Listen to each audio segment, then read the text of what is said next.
Yes. Okay, so let's start. Yeah. So if you could give me like an intro about yourself and then also an intro about your newsletter. It's one of well, go ahead. I was gonna tell you my opinion, but Yeah, thank you.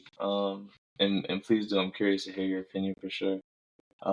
Isaiah Diaz-Mays. I am a writer, an artist. I'm currently in the Bay Area.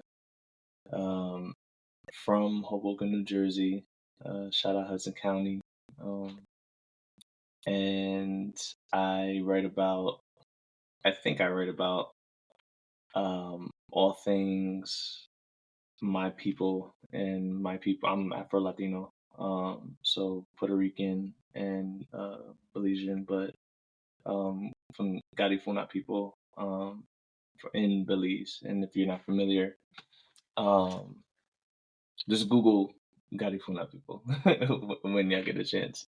It's something that um, as I continue to pursue my studies in Black scholarship and Indigenous um, and South American scholarship, it's something that I'm really excited to explore as I think about further grad programs. I had made a note on Substack um, about my interest in PhD programs in African and African American studies.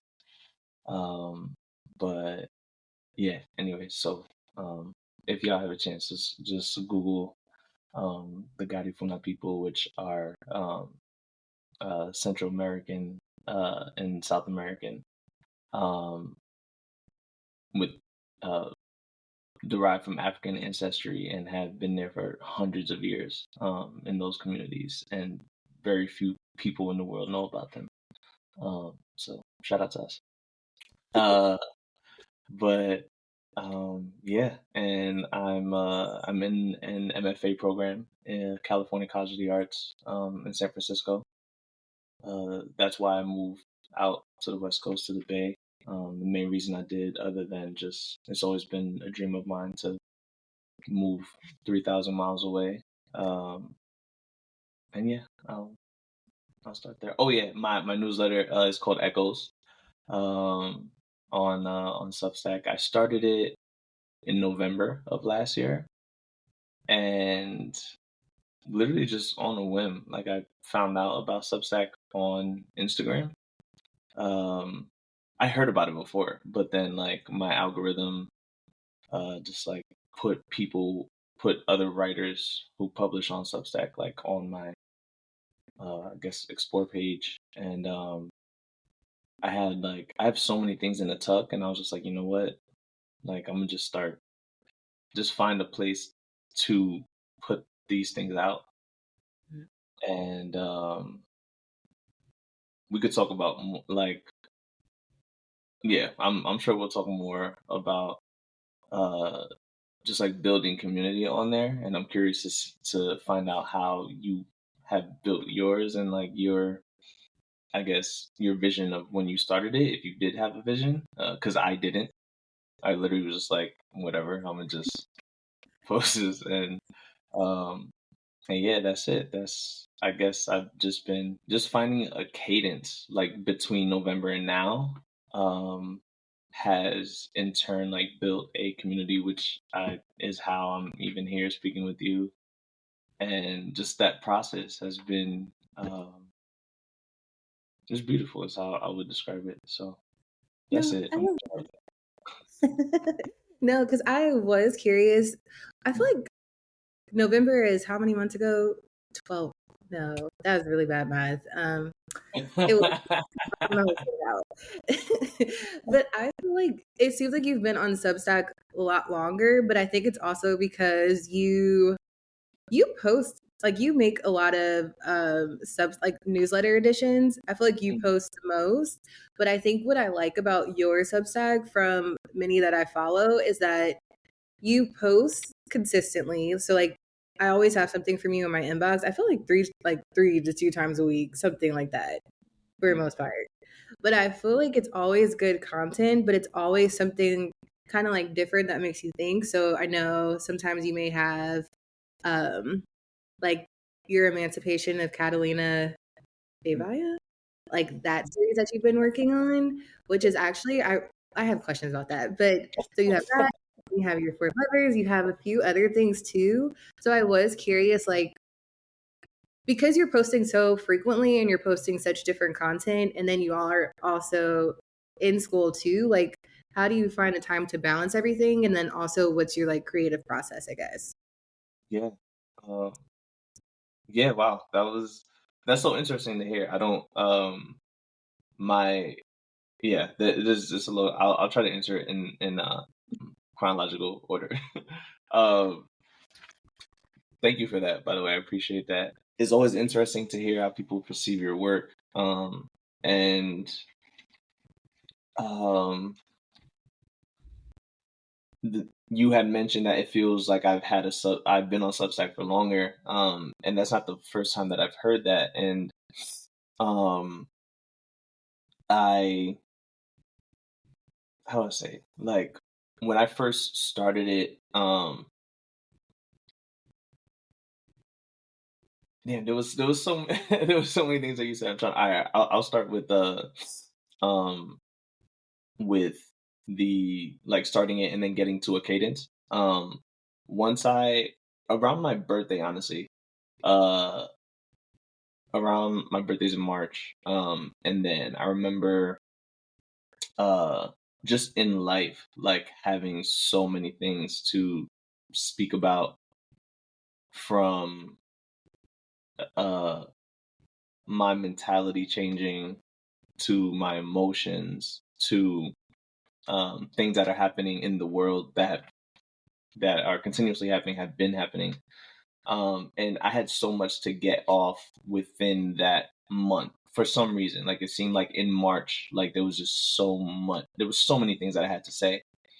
And so during that time, the cadence, like the volume of things that I was writing and creating, increased. And that's when I saw, uh not only, like, forget, because I don't want this to come out the wrong way and be like, oh, like, I saw, like, higher numbers and people more engaging. um it, like, that doesn't, like, truly, like, that doesn't serve me, because if you just, like, there's when I say that doesn't serve me, some of my favorite writers, like, ever in the history of ever, either, like, dead and have never had social media, Mhm. and, like, their work, like, lives forever and lasts forever. Like, they don't get any clicks, they don't get any, like, none of the things that you can measure matter, but their work matters. So that truly does not move me. And then also, some of my favorite writers that are living right now, some of them don't have Instagram, but Mhm. people on Instagram are posting their work. You know what I mean? Like, so the work matters. So when I saw that people were engaging with the work, um and being more, and but, like, the same people, like, which is community, like, Mhm. coming back and commenting, being like, hey, like, this thought, like, I was thinking the same exact thing, and asking the same questions. Like, that moves me, because that's a conversation amongst each other, with people from DC, people in the Bay, people in New York, people in London. That Yeah. was a crazy thing to me too. Like, that was so bugged out. Like, like, people, like, in, like, other continents. I'm like, how? And granted, it's like finding someone on Instagram, so that's not the craziest thing, but in our niche, like, I feel like the Substack community is, like, such a small community, that, um when I saw, like, a couple people from the UK, and, like, other brilliant Black writers from the UK, um asking the same questions, and engage, like, having conversation, like, within my comments, I'm like, oh, like, holy shit. It never dawned on me. And then, so this is, like, all within a month period, and I'm like, all right, um like, what are some other ways that I can you had mentioned me being, like, a balance, so grad school, and then now, and because it is a lot, and life has been lifing. I also work full time, so, like, it is a lot, but Two things. One is I genuinely love it. So, and it being writing. Mm-hmm. So it doesn't feel like a task. Like the feeling of, even the feeling in itself of like preparing a draft is gonna sound like very nerdy. But it's like exciting, like having it like prepped and just like and and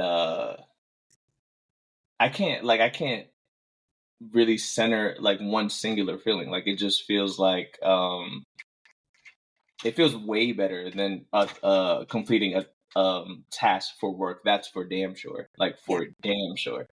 Like um yeah, and it just feels like you're like adding on to something that you love about your life. I don't know, it's weird. It's odd.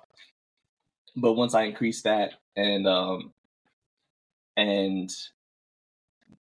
one way of, kind of making sure, thinking about attaining or retaining that community was to write about things that I absolutely love and that I think people will relate to. And if you know something about me, like I I love art, sports, which is super vague, but like art form in literature, film, and music. And music, the genre R&B, like that I could speak to you about that like for eons. And not just contemporary, not just 90s, like soul music, the blues, especially as of recent years. Doing the homework on all of the artists that our favorite R&B artists sampled from, like where they got their beats and their ideas and their production. So I've always been able to articulate my thoughts over said genre, like since a kid. Like I freaking love music. Um, and so I was like, you know what? Like my friends, the people who I align with and like I think like attract, they love music as well. So, what thinking like one of the ways and how for my R&B lovers even came about is because my close friends have been telling me, bro, like I should have been doing this like a long time ago. And then it just dawned on me recently with, as I mentioned before, just the increase of output in March. And so around May I said, is when the idea of to have something weekly uh, that is consistent, that people can count on to go look for, whether it's on a Tuesday, on a Wednesday, that for sure you have this coming on this day. And whether it's going to be informative, entertaining, or just make you more curious. Like this is gonna be coming, and that's something that whether it be podcasts, newsletters, that's like one of the elements and components that keep an audience and build a community. Yeah. So that's how that came about, and it was literally just trial and error. Like before March, like I was very inconsistent um, with everything that I have going on, and but after that, I was like, you know what? Um, with everything that I have going on, I feel like and like the community that I built so far. That we'll talk about that too, because I absolutely love like just um like the people who are like is is like you building like your own neighborhood, like in like a virtue, you know what I mean? Like and it is beautiful. I love it. Um but as I uh get things published, I have an anthology coming up and I'm working on my debut novel. Like as I do these things, like just to have like my thinking is, bro, if I have like 500 people who like just know of me, like like that's a dream, you know what I mean? Like that's a dream, like just 500 people who like just know something about, have like read something of mine. um Even less than that, I don't care, but just someone other than my mom and my grandma, you know what I mean? Then that's a dream. Now, um I think that's good because I do feel like when I read what you write, I feel like I feel like you give some of yourself. So like obviously like we know a little bit about yourself. Like I know like when you wrote about your dad and when you Mm, wrote about like growing up and music and stuff like that, I feel like you put stuff in like you put yourself into what you write, but I feel like also like one of the things that is good that you said that you are writing a book because I do feel like when you like sometimes when people read what I write, they say that the way I write, they can like read it in my voice or like they could come into my head. And I feel like when I read what you write, I could like it feels visual, like colorful. Like I could see like it has a feeling, which I like. thank thank you, thank you. Mhm. And I could say the same thing about yours. When I your last uh your last newsletter, and that's something um when you had mentioned like collaborating, you know what's funny? Like reading your newsletter, I'm like, yo, uh what if people who what if the community on here like were to just make like our own online mag? That would And be cool. you know what I'm saying? Like, but and because there's like there is in this niche, like there's so many dope writers like yourself who Yeah, thank like you. who have of course who um who honestly are on by yourself on your own are conducting far better work than a lot of things that seem as like because they're part of a larger news they're because they're part of an organization, a name, a brand, are seen as like professional. Yeah. And that's a whole nother conversation too, because what even is that?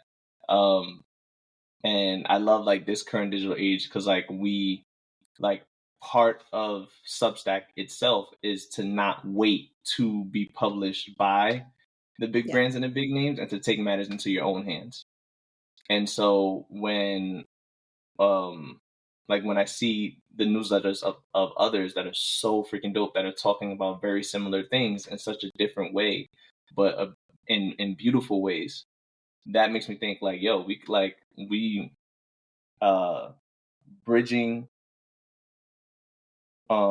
bridging together those separate audiences, like we have full autonomy, full power to do so, um and our own like respected audiences to do so, you know.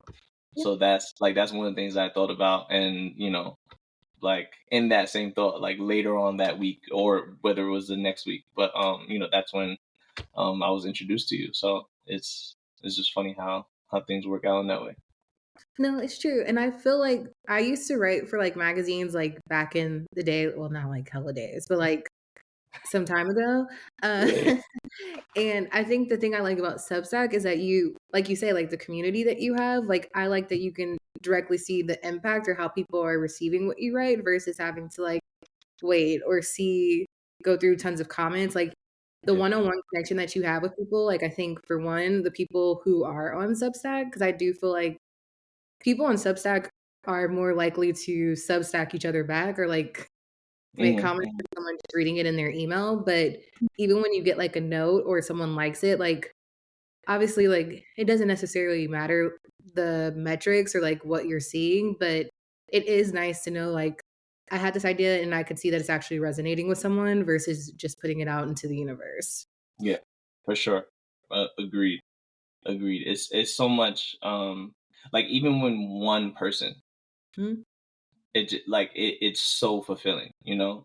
And there's so many gifs and memes of people like it'll be like Carrie Bradshaw like writing on a computer, and it'll be like me writing for my 10 Substack Mhm. followers and subscribers. And it's like at like midnight, on like a random ass Tuesday, Yeah. but feeling like you're writing for audiences of millions. But that one person, that one very thoughtful, articulate and positive response, Mhm. um like that means a lot, like that. that 5 hours that you took to write said post and to write and edit, you know, it is very fulfilling. Like it's just fulfilling, you know, when it's real people, when it's like people that really rock with you. Yeah. Because I feel like even when I get a restack, I'm like, oh, that's nice because it also feels like you are resonating enough that you want, like, you're okay with showing it to the people who are connected to you too. Mm-hmm. For sure. Uh, so I guess going back a little bit, we'll Yeah. go to R&B music. So I know this is an area, and you just said this is an area that you're really passionate about. So I guess for one, what got you into R&B music, and then well, let's just start Woo. there. Yeah. Yeah. Man, my since I can remember, that's like I love questions like that. Because that's like one of my other favorite questions is like um some of my best friends I've known them so long, like I don't remember like meeting them. So meaning like that's like asking that's like that's like asking me, hey, like when did you meet your cousin? Like I have no idea. Like I was just like I was born and then like he was just like they were just there. You know what I mean? Like I don't know. um so that's very similar to R&B for me. Like I had no idea. Like what it just like it was just there. Like it was just there in the house, in the car, um, on the stereo, and yes, for the younger generations, many of us had stereos. Yes. There were like these big old. It didn't have to be, black or silver, but most of them, to my memory, were black or silver, Girl, and they were like, yeah, yeah. no, I was just gonna say I had a hella big one, and it was like it stood on the ground, and it was black and wood. Yeah. Oh, yeah. Or yeah, or that. So actually, the wooden ones predate the black and silver one that I'm talking about. Mhm. The wooden ones were before that. You know what I mean? But in the '90s, like the black and silver ones that you could carry, that's the one that I'm talking about, right? I'm pretty sure the bigger brands were like Sony and Panasonic. I'm pretty sure, like the Sony one. So that's the one that we had in the crib. We had the black Sony one. You could carry it. It had the like speakers on the sides of them, and then in the middle you could put in a tape. You could put in a CD, and you could change the radio station. Um, Younger kids are like, what in the world are they talking about? Because it probably looks crazy if you really like visualize it for them. They're probably like, "What the hell Yeah, is that?" yeah. No, for sure. They're like, I don't understand. Like that doesn't compute. Um, but I mean, I guess not I guess the first voice that I vividly remember, in the first album, which is why to this day, is my favorite album, and she's a top 5 favorite artist ever of mine, is Mary J's My Life. That's like the first album that I remember, like the first voice. Um, and like memories of it is like literally my mom cleaning the house. Like, and I'm like playing with toys, like just I don't know, causing havoc in some area of the apartment. But just a kid, like playing with whatever blocks and Legos, I don't know. But just like, and it like smelling like fabuloso, like the crib, just like you know what I mean, like just smelling the cleaning products. Um, and like ever since then, like it's like I don't know, like it's like my DNA. Like it's soothing. It makes me it just puts me in like a tranquil state. Like I need it in the background. Like now, the past couple years, my background music has mainly been Cleo Soul. Um, but throughout my life, it's Mary J, Sade, um, Erica Badu, Lauren, of course. Um, yeah. So I would say like my intro. I have no idea when was like the moment. I just grew up with it like since a kid, and it just reminds me who put me on. My mom for sure, and then like classics that I remember, like my auntie, her um she had the soundtrack CD to Love and Basketball, which Mm. is one of the best film soundtracks like ever, ever, ever, ever. I stand on that. I'm always torn between the best black film sound, which no, forget that, like the best soundtracks, period, which are black films, and it's between Love and Basketball and Love Jones, And Waiting because to Excel. oh my god, I'm tripping. Yes, absolutely, absolutely, I'm super tripping. My favorite song on that one, I want to say is SWV's, um, freaking Bryson Tiller literally just sampled it like in Uh, like yes.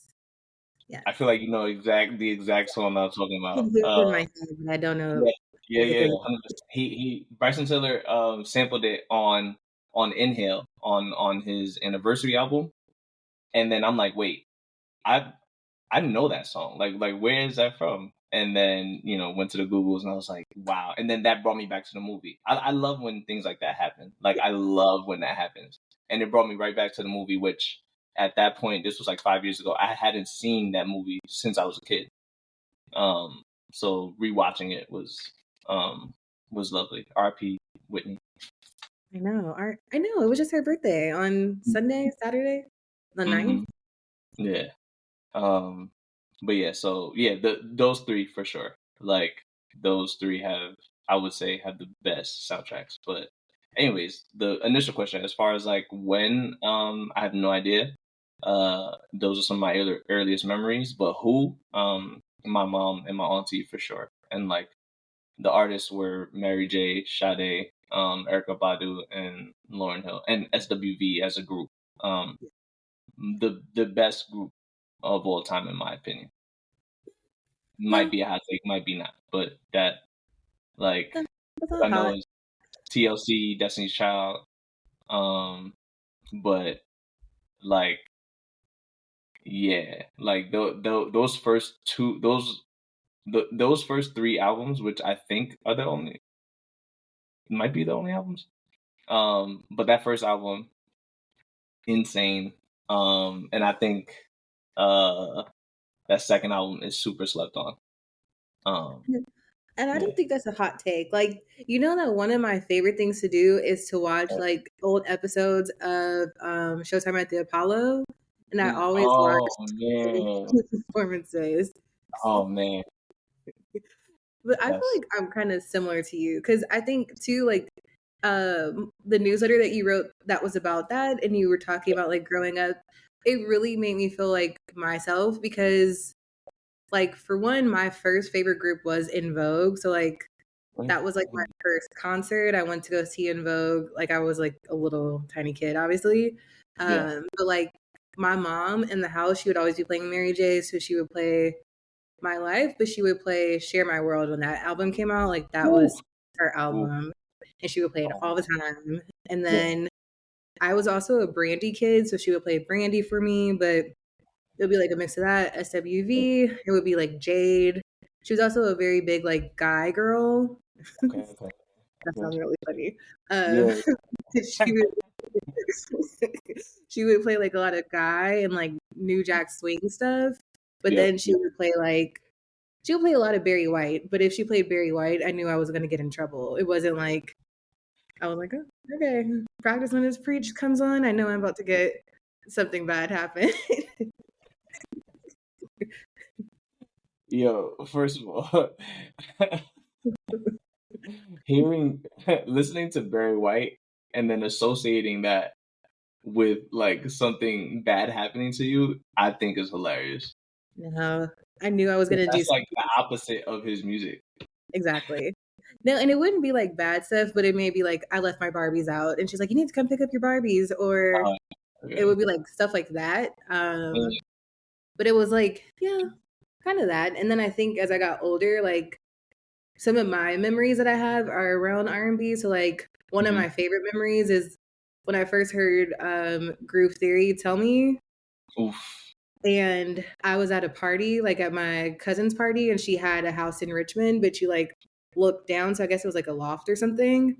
And all the adults were partying, and then I was upstairs with the kids just looking at them partying. But every time I hear that song, that's what I think of. Gotcha. So Gotcha. yeah. Gotcha. That's so interesting that the mention of En Vogue. Obviously, they're from here. And here I say here because I'm currently sitting in the Bay. And yeah, like that's super interesting. Because that was the sentiment for Lauren. I mean, Lauren is universal and international, but she's from Jersey, so there's like a certain like there's a heightened sense of pride there. Yeah. And she's also, if I'm not mistaken, Lauren is also from EO, from East Orange. I think I'm pretty sure Like, one of the oranges, like Whitney. Yeah. no, Hmm. I mean, that is nice being from places with good music. Like, I mean, obviously being from the Bay because we're opposite now, but like R&B wise, we had En Vogue, we had Tony Tony, but then like as time went on, we had other artists too. But I do think it helps to bring attention to where you are, but also like a pride where you are too. Oh yeah, how you mentioned the boombox and like Hmm. how the stereos. So like Hmm. for you, how have you noticed like streaming and being able to have like music on social or on like Spotify and stuff like that? How has Yeah. it consumed how you are listening to music and also like appreciating music? Because it is, I think, it's a little bit different. Very, very different. I also wrote about this on a couple pieces like prior to like the first edition of from our R&B lovers. Mm-mm. I had wrote about like how I think there's a larger conversation about all the things that are battling for our attention, Mhm. and it really stinks. Like it's really unfortunate because we it's not slowing down, and it meaning the notion of amount of things that are placed in our peripheral and on our phones that are asking for our attention or demanding it. And it's not slowing down by any means, and it's going to keep increasing. Yeah. And it's so unfortunate because I wrote about the first album that I ever purchased. Well, that I asked my mom to take me to Best Buy to go purchase was Get Rich or Die Trying, and how like grabbing the CD itself with the plastic cover and then the cover art, um, the experience of being in Best Buy in itself, and like having the album, putting it in pretty sure she had like a '01 Honda Civic. This was like '03. Um, and like putting it in the CD player, like that feeling, the experience, and then having to sit with the music and have to actually listen to Mhm. the entire thing. I mean, you could like change it, but like it was, Weird. yeah, to like hear the entire thing and like having to sit with music, and just people like creating like cohesive projects. I think, I mean, this is a conversation that has been had like many times over, like between uh 2015 was when like streaming like officially across the board from Apple, Spotify, and Amazon, um and until now, so it's been 10 years. And I think the market is it's like it's so oversaturated to the point where people don't even know, like the community of people who know about New Music Friday is Mhm. so small. Yeah. Like it is so small. Like even people who I know that are pretty updated with music, like I not because I'm like some freaking music extraordinaire, but like I'm like very up, like I'm attentive, like I'm very updated. Like Friday morning, I go to the search just to see what came out, Yeah. and to see if any of my artists that I like came out with new music. And that's like for my morning walk, for my workout, for just whatever, just so that I know what I'm listening to, if I'm listening to anything new through the weekend. Like Mhm. I've been doing that for the last 10 years. Like, which is why like I kind of am just can have like a larger conversation about like what has been out and who's been dropping. Mhm. I'm just like hyper attentive to it, you know? Um, but that in turn, like to see record labels and the streaming platforms change the rules. Like I don't change the rules of streaming and like what counts as a stream. Yeah. I don't even think people are aware of like how unfair and how messed up it is for artists. Like they keep changing what counts Yeah. as a sale on album. Like you have to it it quite literally makes no sense. The best way I could describe it for like for you know for people who like aren't aware about like what a stream and record sales, like picture you having to have millions of people streaming your song and you only get about quite literally millions of people are streaming your songs and you only get about a like I don't know $3,000 from that. Like and now granted, some people will be like, I could use $3,000 for sure. All of us can.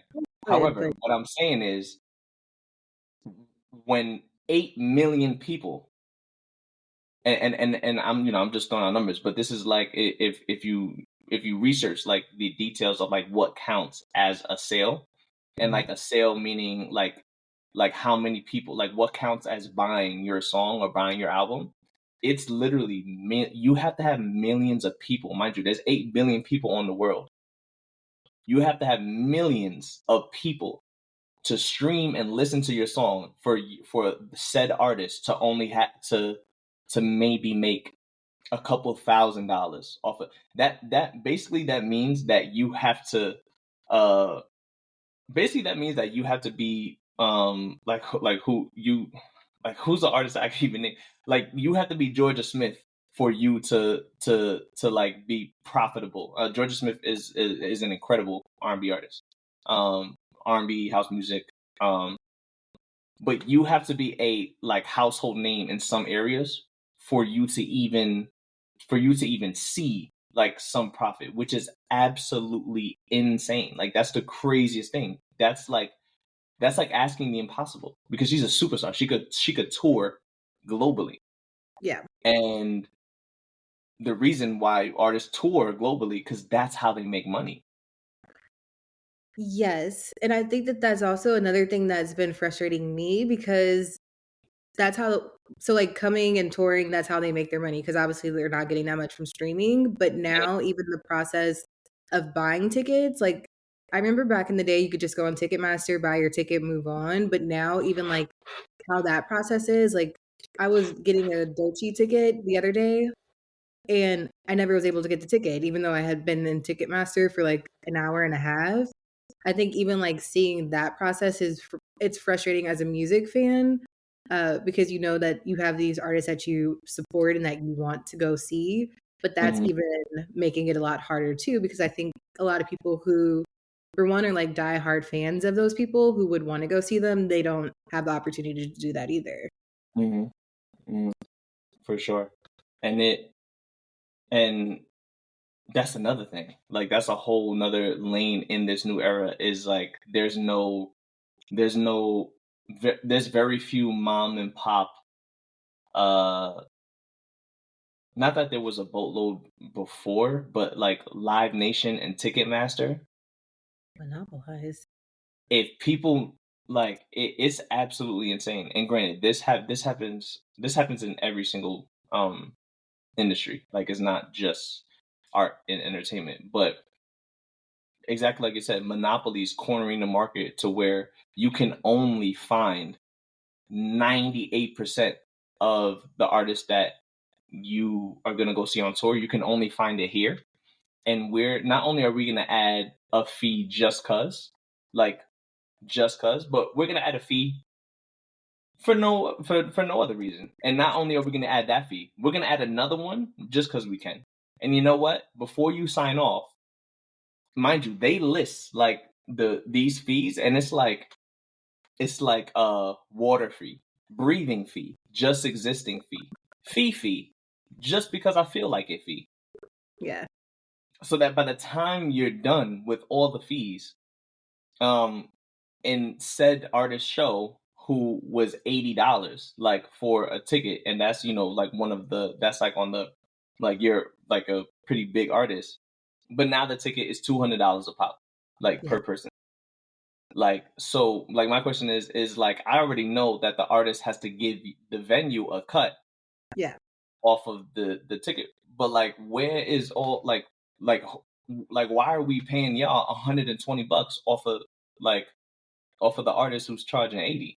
Like it don't like the math for us, the math, and for them the math is definitely mathing for the company, but for us it's like for people who are going to these shows and really trying to put our hard-earned money in the pockets of these artists, because y'all not paying them through their streams and they're getting millions of streams. Like it's wild. Stream is it's so many things. The oversaturation, the disrespect to artists putting their music out, and it's like it leads into so many other things, like people not, I think, properly appreciating like quality albums, because attention spans are just too, and it's such a bigger problem. Like there's way more than just streaming and music. It's way more than that. But like that's one of the components, is like not just not appreciating projects, which is like, then for an artist, I don't blame them if they're like, man, for what? Like for what? And especially as an artist, like we have no idea what it is for you to put your heart and soul into a project, and then you put it out into the world, and then the comments under that are just flaming you, like just going crazy, and with people who have never even attempted to like create something that difficult, and it's like very small things, like out of R&B, but a hip hop conversation, which is like I love Jadakiss' take on will.i.am's comment on Black Thought is a trillion times better than Jay-Z. Like, granted, I love Black Thought, incredible. I also love Jay-Z, incredible. But it's like, how do I say it? I'm totally like I'm super duper with the take of Black Thought is better than Jay-Z. I'm super with that. Fine. That's peace, as I would say. Like that, like I have no rebuttal to that. I would ask, like, what's your logic behind that? Like, what do you like, just give some examples. Like compare projects, compare careers, compare features, compare lyricism, all those things. That's a great conversation. But for you as an artist to say a trillion times, like you put in Sauce, Jadakiss's take on this, on Jadakiss has a podcast with Fat Joe, and his take was like, dog, do you see NSYNC here, or do you see a white boy from whatever talking about, yo, NSYNC is a trillion times better than Backstreet Boys? Not like, they don't do shit like that. That's only us that does things like that. And he's like, bro, like what, like it is. He's like, bro, Jadakiss, hip hop is already hanging by a thread, and now like y'all keep doing this, like it's unnecessary. Y'all keep doing this shit for what? It's already hanging by a thread with everything else that we have to fight, with everything else that we have to battle. Like now you're gonna pit people against each other for what? Like it just don't, you know what I mean? It just doesn't make sense. Yeah, that's something that, man, I was tight. I don't even know how we I had that on my mind. I don't know how we got here, but it's I think it I don't know. The appreciation, like even if you think Black Thought is is whatever, however many times, but like just the appreciation for the art that Hov makes. You know what I mean? Like you don't have to put extra sauce on it. You know what I mean? And especially, like, to be honest, someone that good, like, you don't have to throw extra sauce on it. You know, like No, you don't have to say LeBron James or Michael Jordan sucks. yeah. He didn't say Jay-Z sucks, but he, like, you don't have to say that one is like a trillion. Like, you don't have to just be like, nah, like, Mike is better, LeBron's better, like, Yeah. and then explain some logic, especially if you're an artist like will.i.am who's made chart-topping songs. You know what I mean? It's just, yeah. No, I get you. And I wouldn't compare them. So I get it. Like it doesn't need to be said. And I do agree with you too about like the appreciation, because I feel like also like because things are so easy at your fingertips, you don't have to sit with things consistently. Like in the past, if you were listening to something on CD or on tape, you literally had to like sit there and wait for the next thing. Like you could obviously like move forward, but I think you just were like, I know I would be like looking at the CD credits, I would like learn the lyrics and stuff like that. So I was sitting with things like I appreciate streaming because I could find stuff that I may have forgot about, but sometimes it does make me a little bit lazy because I'll put something to the side and I'll be like, oh, I'll come back to this later. Or I'll put like the 5 songs from one album that I liked, and then I may not go to the other parts of the album. Uh, so I've been trying to like do less playlists so I can actually just like sit with things, but that's only a revelation for the last like 3 months, so it's not that deep yet. But um, and I Who who think who are artists that you're currently, that you're currently, um is constantly on the rotation, or that you're looking for whenever they publish something new? so lately it's been Giveon. So I feel like I listened to that Beloved album. Like that's what I've been listening to consistently. So like I may go to something else, like I'll go to the Clips, or like I was listening to Benny the Butcher. Like I'll go to other stuff and then I'll come back to it, but I listen to that like all day. Yeah. Um I will say like Mud, like the Leon Thomas album. Obviously you like that album too, but like I go to that a lot. I've been listening to like a lot of Maggie Rogers also. So like, but She's Maggie dope. Rogers, I She's love super her. dope. Yeah. Yeah. Heard It All in a Past Life, that album. I listen to that probably like maybe like 3 times a week, and Yeah. I'll listen to the whole album. Yeah. And I don't think that's it because I'll listen to like bits and pieces of other stuff, but those are just the things I've been listening to the most. I love that. I What you've love been I, listening to? yeah. I was gonna say I love the range, like your range in your, that's something when I speak to, that's something that I don't, that I wish more people like would just like curious about, just tapping into a wider range, and I love meeting people who do. Mm, Like that's super dope. Like mentioning Maggie Rogers and Clips and Benny the Butcher, in the same sentence, I think it's beautiful. So I love that. thank you. Well, what have Yeah. you been listening to consistently? I would say pretty much the same exact rotation that you just said. Of Twinsies. Yeah, of Giveon, Clips, Benny, um, Maggie. Like I said, she's super dope. I would say heavy on Odile. Mm. Um, like his last 2 projects for me, like, yeah, incredible. Leon, of course, Mutt and Mutt Deluxe.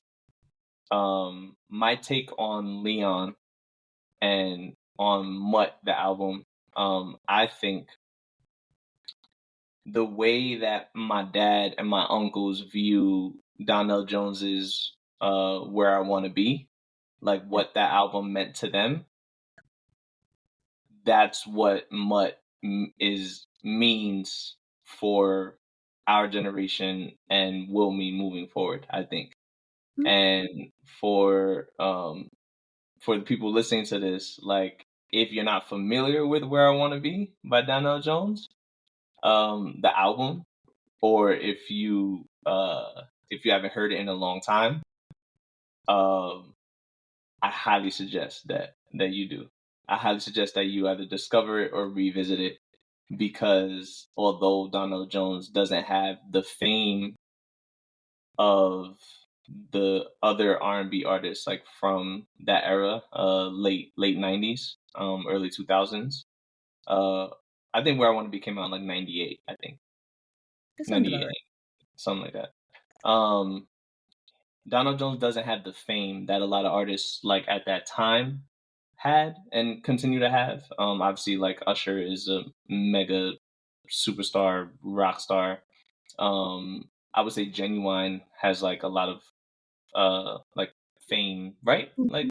Like more on the famous Well, side, notoriety like, side. yeah. Um, Well, yeah. but like Donald Jones, like that album, like when it comes to just artistry and music, it has, and this is a piece, that I have in my mind. I haven't written it yet, but in my mind coming up, that a lot of the qualities that Giveon and Leon Thomas in their albums, it's like it's some of the most master, and I don't say this in like an admirable way because it's very toxic, but it's like some of the most like masterful, like toxic gaslighting, like ain't shit lyricism in about love and relationships and R&B, but sounds like the smoothest, most beautiful. Like listening to that Giveon album, I'm like, yo, he's bugging. Like Yeah. yo, he's wild. Like he's a wild dude. But it sounds Um, pretty though. and Just it like, oh, sounds immaculate. Like it sounds like if you're not listening properly, like you. Like I'm sitting right because people would just sit there and just vibe right and just I'm like mhm. he's like he's airing it out.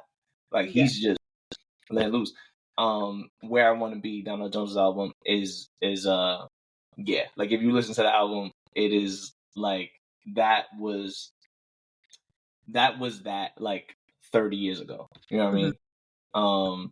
And like classic album to my pops and my uncles, like they revere that album because they was outside at that time. So like It just feel like it that, would be so interesting to be outside at that time when that music was out. so interesting. Like you know what's funny? I whenever I hear like their music, I say that to myself all the time. I was like, yo, like what was it like to be outside at this time? A trip. I feel like I would have like 6 kids by now if I was outside. I'm thankful. Yo, oh my, nah. To be, I'm with you. I'm with you. I'm with you because that's wild.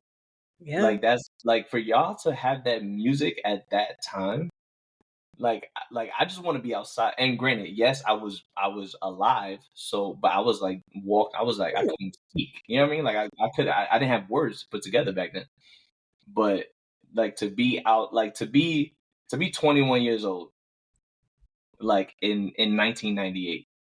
A trip. Like yeah. No, because if I feel like if you think about it, like some of what they were saying, like you said, some of it was like technically not shit stuff, but then they would also have songs where they're like apologizing and pleading and stuff like that. Yes, Like yes, it was yes. a balance of stuff. So I feel like it would just be getting people in trouble. Balance is hilarious. Like, yo, balance is so funny for many reasons, but balance between, listen, I ain't shit. I want my cake and I'm gonna eat it too. And there's nothing you could do about it. But if you do something about it and you leave, just know that a month from now, I'm gonna be calling your phone and I'm gonna be outside of your apartment crying and like begging you to come downstairs. And I'm so sorry, and I'll never do it again. I'm definitely gonna do it again, Ugh, but I'm gonna tell you that I'm not gonna do it again. leave me alone. I do not want to be bothered. But you know what's crazy is that definitely was a crazy time because that would be the natural response, right? Hmm. Except for the memes and the gifts of of of like of an artist outside singing in the rain. and Yeah. then said woman on whether it's Instagram or Twitter or Substack being like, yo, to be honest,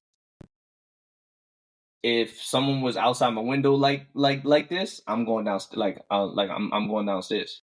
You know what I Yeah, mean? people like a crash out. Yeah. Yeah. Yeah.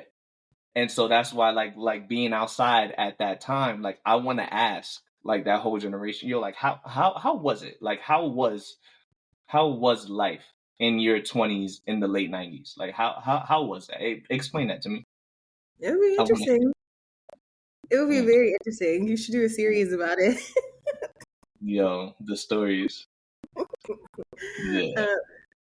well, and I guess we could kind of wrap up. So this is a thinking question. It's Yes. supposed to put you on your toes. Yes. So, if you had to say, well, one thing is not a question, but in your short story series, well, I guess it is a question. For one, are Mm, you going to do more with it? But also, because you said your mom had a '01 Honda, and I feel like that was part because I wrote that down from your short story. I think the first one, because mm, didn't like her cousin or her older sister had a Honda, and that's how she looked.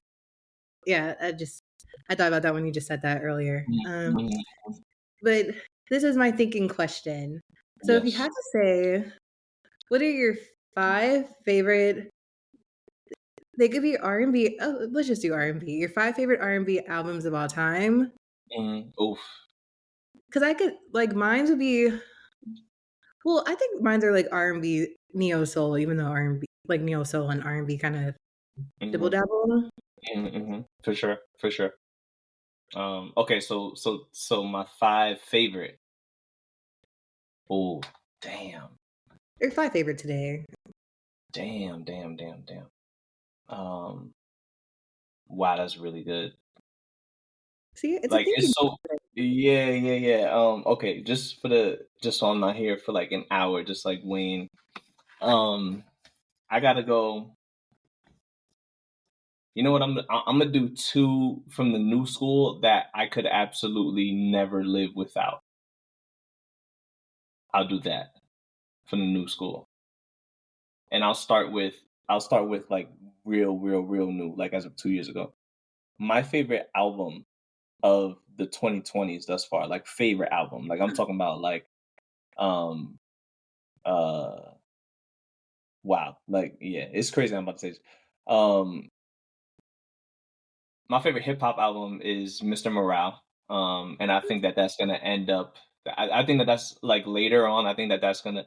Yes, the consensus should be Good Kid, Mad City as his like most important or like impactful. I that's the consensus I get from like hip hop community as far as that being like his Illmatic. Kendrick's like version of Illmatic is Good Kid, Mad City, and I'm not mad at it. I respect it. I think his most polished and best album is Damn. Not only because it won the Pulitzer, um, like Pulitzer aside, which is a crazy sentence. Pulitzer aside, but even if that wasn't attached to that, like even if that album didn't earn that award, um, I think most polished from a sense of his storytelling and meets production, like the best beats. And this is gonna go back to the R&B albums, I promise. But production and the best beat, like the best marriage between the two. Like it like without having commercial things on it. Like I don't know if you know this, but Humble and DNA are his two to this day, his two biggest songs that he's well, aside from Not Like Us. I think Not Like Us might have Surpassed. maybe. I think it might have surpassed it, but prior to last summer, um his two biggest songs ever in his entire life were DNA and Humble. Um and yeah, right? But aside from those, like the fact that it was designed to like you don't know which one is the intro, you don't know which one is the outro. Mhm. And the marriage of storytelling and production, I think that's his most flawless album. But the most important work is Mr. Morale and the Big Steppers, for many, many reasons, specifically for Black men. And that's a whole another piece that I have coming up on that conversation of like how uncomfortable I can see. I from the beginning, I love that album. Like I was like, Jesus Christ, the word is on fire. We need this. Like Black men need this. Like so I'm comfortable with those conversations that he was having on there. But it made a lot of us in totality very uncomfortable, like very uncomfortable conversations. And so Mr. Morale is my is like the most important album of the 2020 for me. Okay. But R&B, like the best album, like my favorite album that I listen to faithfully nonstop is Obsidian by Naomi Sharon. And Yes. and reason being is because it's very hard. Like you can hear Sade like immediately when you hear any one of her songs, like her earlier songs, you could hear it. And so that right there sets expectations, which could be problematic because it's like, oh, she ain't this and et cetera, et cetera. But her execution of her own style, her own flavor, her own soul, neo soul R&B meets like she'll do house vibe and a blend of all of those genres. Yeah, like that's so anyways, so I got to do that. Like that's probably the album that I've listened to the most in 2020s. Then I have to go Bryson Tiller, Trap Soul. Yeah. I'll say yeah. I, I have to go that at 4 just because I feel like that changed everything as far as like the new R&B. Like he set the blueprint for the 2.5 minute, 3 minute song blueprint. You know what I mean? Where like you get the hook, you get a verse, you get the hook again, and then you get like a little half a verse with a bridge. But like very concise, beautiful music that changed a lot. So I'll go Trap Soul. And then 3, I'll have to go, damn, this is so hard. Oh my God. Oh my God, oh my God. Okay. Wow. 3, I'll have to go, Jesus Christ. I have to go Maxwell. And I have to go Maxwell Urban Hangout Suite. Oh, that's a good one. Okay. And then yeah, because I always need some neo soul in my life. And then 2, I'll go Sade Diamond Life. And then 1, I'll go My Life, Mary J. Oh, that's a good list. Yeah. That's good. I feel like my whole list would be neo soul. Yeah. So like well, I won't put them in order because I get I don't know. I get nervous when I try to do an order. So I would put I would put Van Hunt on the Juggle Floor. That's like one of my favorite albums of all time. I actually really love Van Hunt. Okay. So that would be there. I would put Music So Child, I Just Want to Sing, but I would also put Just Listen because I think those are so that's 3 albums right there. Okay. I would put Jill Scott. I would put Words and Sounds Volume 3. Okay. That's 4. That's 4. Yeah. And then I would put India Arie Voyage to India. I feel like is one of my favorite albums. Okay. And then I would have other stuff, but if I was doing like my favorite albums, those are like my favorite of all time. Okay. So yeah, that's my number. That's why I put My Life in because that's probably my favorite album of all time. Well, I would also put Brandy, but I would put Brandy Probably Never Say Never, and I would put Brandy's debut on it. So then maybe I would take off. Well, I wouldn't take off any, so I guess it would be like number 7. Well, yeah. That's a good one. Well, this has been beautiful. Yes, it was. So if you could tell people again, even though you've already told them, and I'll include a link, but if you could tell people where to find your Substack, and yes. For sure, yes. So you can find my Substack and all updates on I mean, I'm writing about politics, I'm writing about love, I'm writing about music, writing about just A lot of stuff. I'm just writing, man. I'm just writing. But Substack.com/Diaz-Mays, or at Diaz-Mays, because you can also put just your username. But yeah, and that's my username for everything. At Diaz-Mays on Substack, on Instagram, on all the things except Twitter. I'm not on Twitter. That's good. Don't be there.